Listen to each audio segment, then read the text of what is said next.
Very good in friends, एक video और लेके मैं हाजिर हो गया हूँ। मैं निफ्टी की दरअसल पी देख रहा था और फिर मैं स्टॉक्स की भी पी देख रहा था। आज दोपहर मैंने टाइम निकाला था, मतलब आने के बाद। तो निफ्टी की जो पी आप देखिए, मैंने सिर्फ मार्च का डेटा निकाला हुआ है। मार्च का डेटा निकाला हुआ है। 1 मार्च को 40.28 की पी थी। लोगों ने पी एफ देखनी बंद भी कर दी। ठीक है, मैं आपको सही बता रहा हूँ।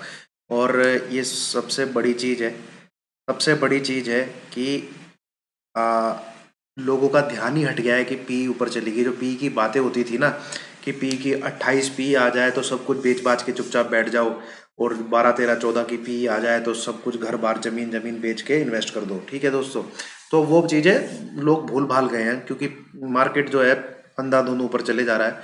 तो मेरे ख्याल में 42 समथिंग की पी हाईएस्ट की है। तो जो लास्ट पी बनी है वो 39.51 की, जहाँ पे इसने क्लोज दिया है।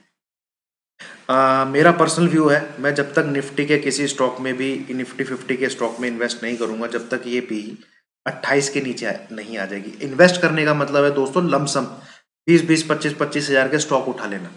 20-20 25-25 हजार के स्टॉक उठा लेना। अगर मुझे अभी कुछ बाई करना है तो मैं वो SIP ही कर रहा हूँ और SIP ही रिकमेंड कर रहा हूँ। जैसे मैंने आपको टाटा एलेक्सी बताया हुआ है, दीपक नाइट्रेट बताया हुआ है, वोल्टास बताया हुआ है। हालांकि ये पी के इसके निफ्टी के पार्ट नहीं है, बट ये स्टॉक ऐसे मैंने मतलब आपने देखे होंगे दोस्तों, भाग जाते हैं और गिरते बिल्कुल थोड़े से हैं, फिर अपर सर्किट मारते हैं, फिर बिल्कुल थोड़े से गिरते हैं। ठीक है, तो वो स्टॉक की कहानी अलग है, निफ्टी के पी के स्टॉक की कहानी है। इसमें शामिल होते हैं रिलायंस, TCS, इन्फोसिस, ये जो आपने देखे होंगे। और बैंकिंग के H D F C bank, Bajaj finance, Bajaj के दोनों जो ट्विंस हैं, जो HDFC AMC बजाज होल्डिंग्स, ये शायद इसके पार्ट हैं। बाकी जो भी हैं, ये एक्सिस बैंक हो गया ऐसी। तो मैं इनमें तो बिल्कुल भी इन्वेस्ट करने को नहीं बोलूँगा आपको। इनमें मैं SIP के लिए भी मैंने अब तक आपको ना इन्फोसिस दिया है ना TCS दिया है, क्योंकि पी गाइस इतनी हाई है, इतनी हाई है, and no one can justify this P कि यहाँ पे आप इन्वेस्ट करिए। ठीक है, और अपर निफ्टी के दो स्टॉक दोस्तों मेरे को ऐसे मिले जिनमें यहाँ पे इस लेवल पे लमसम पैसा भी डाला जा सकता है। पहला है हिंदुस्तान यूनिलीवर। क्यों? क्योंकि आप देखेंगे लास्ट ईयर जो मार्च में तबाही आई थी, उसमें ये 850 तक गया था।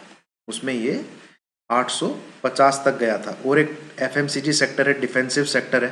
ठीक है, तो स्टॉक ने वहां से कोई अच्छी खासी ग्रोथ नहीं दिखाई है। तो मेरा जो मानना है, अगर मार्केट नीचे भी गिरता है तो ये वाले स्टॉक इतने ज़्यादा नीचे नहीं गिरेंगे, इतने ज़्यादा नीचे नहीं गिरेंगे। यहाँ पे आप इसमें लमसम क्या कहते हैं, इन्वेस्ट करके चल सकते हैं।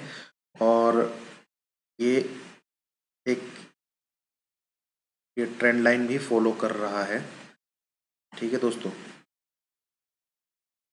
इसको मैं एक बार अच्छे से बना देता हूँ। ये तब तक इसमें मुझे फर्दर सेलिंग नहीं दिख रही है, तो दरअसल यहाँ से ले तो ज़्यादा अच्छा होगा। ये ठीक है, और ये आज की डेट में चल रहा है 2317। इतना कुछ अच्छे इसने अच्छा खासा जब नहीं दिया है। और ये एक मतलब इस चैनल को फॉलो कर रहा है। यहाँ पे देखते हैं इसका ब्रेकआउट कब आता है। बट इन्वेस्टमेंट के तौर की बात कर रहे हैं, तो यहाँ पे मैं इतना लंबा टेक्निकल एनालिसिस नहीं करूँगा। आप देख सकते हैं चैनल फॉलो कर रहा है, थोड़ा ड्रॉ करने में अच्छे से किया जा सकता है अगर इसको थोड़ा देखा जाए तो इसमें यहाँ पे गाइज आप 15 से 20 हज़ार रुपये लमसम डाल सकते हैं HUL में। डिफेंसिव स्टॉक है, लोग शैम्पू लगाएंगे, लोग नहाने के लिए साबुन लगाएंगे। आप इसके प्रोडक्ट चेक करेंगे तो मैं दिखा के, हिंदुस्तान यूनिलीवर, ITC, ये कोई मोहताज नहीं है कि किसी को इनके बारे में बताया जाए इनका बिजनेस मॉडल क्या है। ठीक है, लोगों को खाने चाहिए ही चाहिए, तो यहाँ पे इसमें इन्वेस्टमेंट किया जा सकता है दोस्तों। अच्छी कंपनी है, बहुत बड़ा हाथी है, निफ्टी में काफ़ी वजन रखता है, और नीचे गिरेगा भी तो मार्च में देखिए आप कहाँ, इतना ही आया था ये। डिफेंसिव सेक्टर है, 1840 ही आया था। तो जब भी ये यहाँ पे इसमें इन्वेस्टमेंट किया जा सकता है। और 2100 200 के लगभग जहाँ मिले, आप इसमें इसके एक एक दो दो स्टॉक मंथली भी उठाते रहेंगे ना, कोई बुराई नहीं है दोस्तों।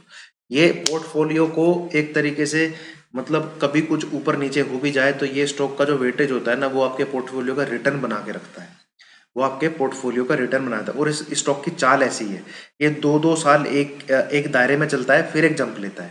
मैं आपको दिखा देता हूँ, ये देखिए। हम्म, इसने यहाँ से लेके 2018 से लेके 2019 तक, 2025-6, और यहाँ पे कितना आ गया, लगभग 1.5 ईयर्स, 1 साल, 1 ईयर 4 मंथ, ये एक ही रेंज में घूमता रहा, जो ये वाली रेंज है, ठीक है, ये एक ही रेंज में घूमता रहा। इसके बाद फिर ये जंप करके ऊपर 2000 को तोड़ के 2000 और 2500-2600 हो गया।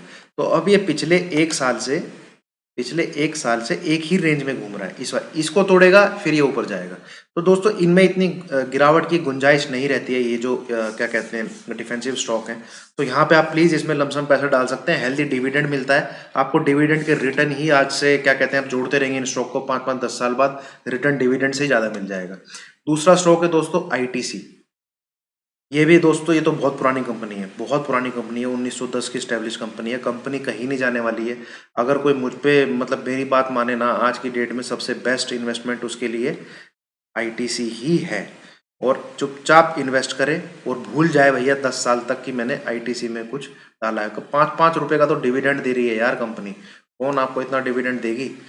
ठीक है, आप इसके 10-10 स्टॉक भी हर महीने उठा रहे होंगे ना, 2000-2500 रुपये लगा के। तो मान लो आपने इसके 15-20 हज़ार रुपये स्टॉक कर लिए, स्टॉक जोड़ लिए इसके 5 सालों में।